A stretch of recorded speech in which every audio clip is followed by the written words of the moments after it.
வானம் பறந்து பார்க்க ஏங்கும் பூக்கள் சிறகை நீட்டுதா ஓடும் நதியினிலே ஓடம். எல்லோரும் தயாராக இருக்கிறீர்களா?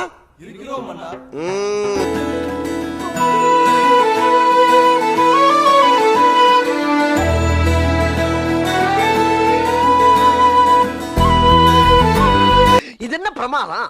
இது விட பெசலைட் ஒண்ணு இருக்கு. கூவுடா. ஏனுங்க மாமா எல்லாரும் என்ன பண்ணுறீங்க? இப்போ எதுக்குன்னு தானே பார்க்குறீங்க.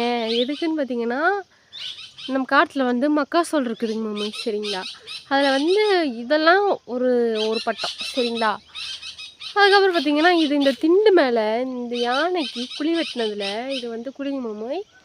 இங்கே வந்து இந்த திண்டு இருக்கு இல்லையா, அங்கே வந்து வேஸ்ட்டாக இடம் இருக்கிறதுனால அப்பா நம்ம சின்னராசு இருக்கிறார் இல்லைங்களா, அவர் வந்து இதில் வந்து மக்காச்சோளம் எடுத்து நட்டு வச்சுருக்காரு, சரிங்களா? அதுக்கு வந்து நம்ம என்ன பண்ண போகிறோம், ஊரியா உப்பு இருக்கு இல்லைங்களா, அது வந்து நம்ம இப்போது வைக்க போகிறோம், சரிங்களா? அதுதான் இந்த மூட்டையில் இருக்குது, சரிங்களா? இப்போ வந்து வாங்க நம்ம உப்பு வைக்க போகலாம். அது வந்து கொஞ்சமாக எடுத்து இப்படி கொஞ்சமாக வைக்கணும், சரிங்களா? உங்களுக்கு வைக்க தெரியாது, நான் உங்களுக்கு சொல்லித்தரேன், சரிங்களா? அது வச்சா தான் கொஞ்சம் நல்லா வளர்ச்சியே வரும், சரிங்களா? இந்த கையெல்லாம் அவுத்துக்கலாம், சரிங்களா?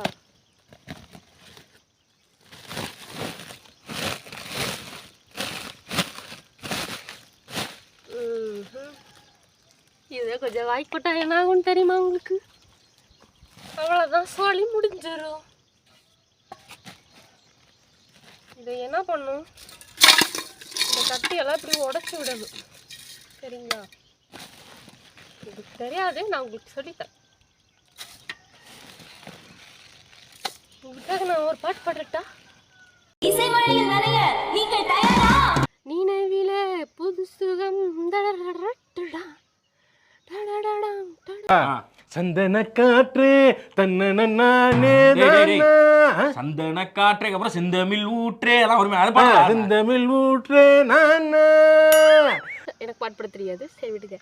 இதில் வந்து இந்த உப்பு இருக்கு இல்லையா, இந்த உப்பில் வந்து இப்படி கொஞ்சமாக குழந்தைங்களுக்கு சாப்பாடு விட்ற மாதிரி இப்படி குழந்தைங்களுக்கு சாப்பாடு விட்ற மாதிரி பார்த்தீங்கன்னா இவ்வளோ தான் எடுக்கணும், சரிங்களா? எடுத்து ஒவ்வொரு சோளத்துக்காக நம்ம போடணும். இப்போ வாங்க நம்ம எப்படி போடுறதுன்னு உங்களுக்கு சொல்லித்தரேன். என்னென்ன சொல்றோம் பாருங்க, கம்பி கட்டுற கதையெல்லாம் எடுத்து போடுறாங்க. இந்த சோளம் இருக்குது இல்லைங்களா, இதுக்கு வந்து இவ்வளோதான் எடுக்கணும், சரிங்களா? இவ்வளோ எடுத்து அது பக்கத்தில் போடக்கூடாது, இதோட வேறு பக்கம் இருக்கு இல்லையா, அந்த தண்டு அங்கே போடக்கூடாது, கொஞ்சம் தள்ளி வந்து இப்படி போடணும், அவ்வளோதான். யூடியூப் சேனலுக்கு எல்லாருமே லைக் பண்ணுங்க, ஷேர் பண்ணுங்க, சப்ஸ்கிரைப் பண்ணுங்க. அந்த பெல்லுங்கிற பட்டன் இருக்கும், உங்க பொண்ணான கையால் அந்த பெல்லை மட்டும் கொஞ்சம் அமுக்கிடுங்க. உங்களால் முடிஞ்ச ஒரு 100 சப்ஸ்கிரைப் வந்தால் அவங்க குடும்பம் செழிக்கும், அவங்கள சுற்றி உள்ள எல்லாரும் செழிப்பாங்க. கண்டிப்பாக ஆதரவு கொடுங்க நண்பர்களே. வீடியோவை தள்ளாமல் பாருங்கள், என்னுடைய ஆதரவு கண்டிப்பாக உண்டு.